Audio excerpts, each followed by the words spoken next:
Quando eu era pequeno, tinha na vizinhança onde eu morava em São Paulo, num bairro chamado Vila Galvão. E lá tinha uma menina, se não me engano, o nome dela era Miriam. E a Miriam, era triste de ver, ela tinha metade do rosto todo queimado. Eu lembro que um dia a gente estava todo mundo conversando numa rodinha ali, eu era pequenininho, devia ter uns 10 anos de idade, e ela era mais velha.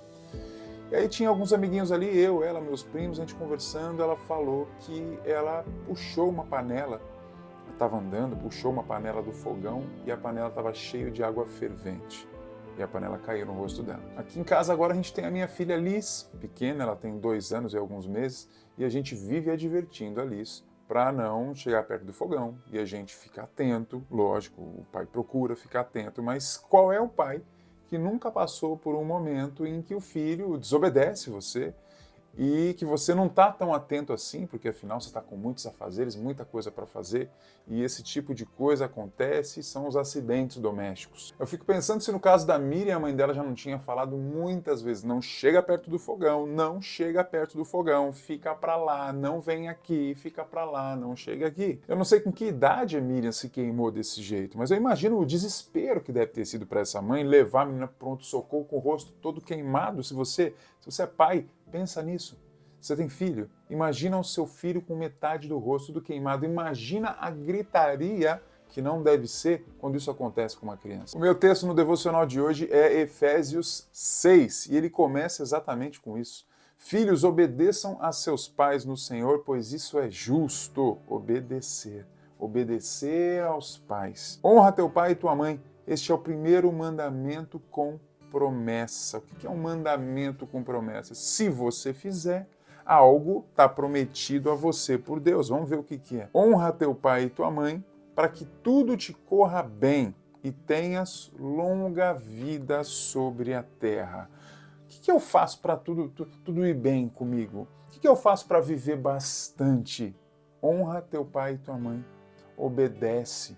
Dá atenção. Escuta com carinho. Auxilia. Quanta coisa poderia ser evitada se as crianças ouvissem pai e mãe? Quantas mágoas poderiam ser dissipadas se todo mundo mantivesse um diálogo com pai e mãe? Há vários momentos na vida, a gente é pequeno, a gente desobedece, depois a gente se torna adolescente, depois a gente se torna adulto e acha que sabe de tudo, depois os pais envelhecem e a gente acha que eles não sabem mais de nada. Isso é um grande erro. Eu gosto sempre de lembrar que existe uma sabedoria gigante que vai sendo acumulada ao longo dos anos de vida. Eu hoje, com 41 anos, sei muito mais coisas sobre a vida do que eu sabia quando eu tinha 16. É óbvio, mas quando eu tinha 16, eu achava que eu sabia mais do que todo mundo. E Paulo aqui em Efésios 6 continua no versículo 4 dizendo: pais, não irritem seus filhos. Em outras versões, está dizendo para não levar os filhos à ira, que é a mesma coisa. E continua: antes criem-nos segundo a instrução e o conselho do Senhor. Ou seja, qual é a melhor maneira para criar filho? Agora a gente inverteu, está falando do pai criando filho.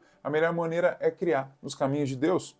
A Bíblia é um manual de tudo, inclusive de criação de filhos. Se você for procurar por explicação na internet sobre essa questão de pais não irritem seus filhos, como assim não irritem seus filhos? O que você encontra é que não irritar significa criar com disciplina, mas sem exagero, sem gritaria, sem arbitrariedade. E pensando nisso, eu lembro de um episódio que eu assisti de Super Nanny. Já assistiu Super Nanny? Me ajudou bastante, principalmente na criação da Lara. Foi onde eu descobri o castigo. O castigo serviu muito para Lara. Castigo você não bater, você escolhe pegar a criança e deixar sentada num banquinho. E eu lembro que a Super Nanny dizia: olha, você pega a criança, coloca ela sentada no banquinho, e aí você conversa com ela, senta na frente dela, na altura dela, e conversa com ela e fala: você está de castigo por quê? E aí você explica o porquê. E você explica o que isso faz. Olha, isso deixa o papai muito triste. Olha, você está de castigo porque você foi até perto do fogão. E isso deixa o papai muito assustado, porque a água pode cair em você e você pode se queimar. Isso é perigoso para você.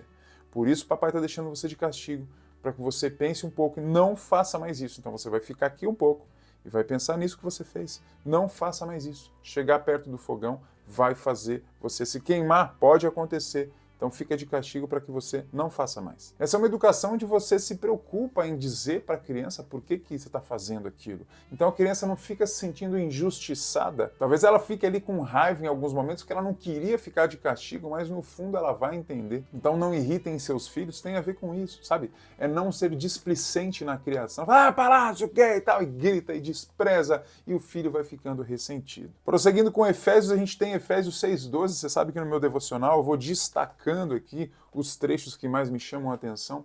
Em 6,12, eu já conheci esse texto, ele diz: a nossa luta não é contra seres humanos, a nossa luta é contra poderes e autoridades, contra os dominadores deste mundo de trevas, contra as forças espirituais do mal nas regiões celestiais. Eu participo de uma célula que é um complemento à igreja, e essa célula acontece às terças-feiras, e numa dessas terças-feiras, uma das pessoas da célula falou algo sobre uma briga no trabalho, uma pessoa que perseguia ela no trabalho, e era impossível de conversar com essa pessoa. Era uma pessoa, se você for lembrar, de escola, seria bullying, né? Uma pessoa que fica enchendo o seu saco ali, e essa pessoa era no trabalho, fazia de tudo para passar por cima, enfim. E o que essa pessoa da célula fez foi orar.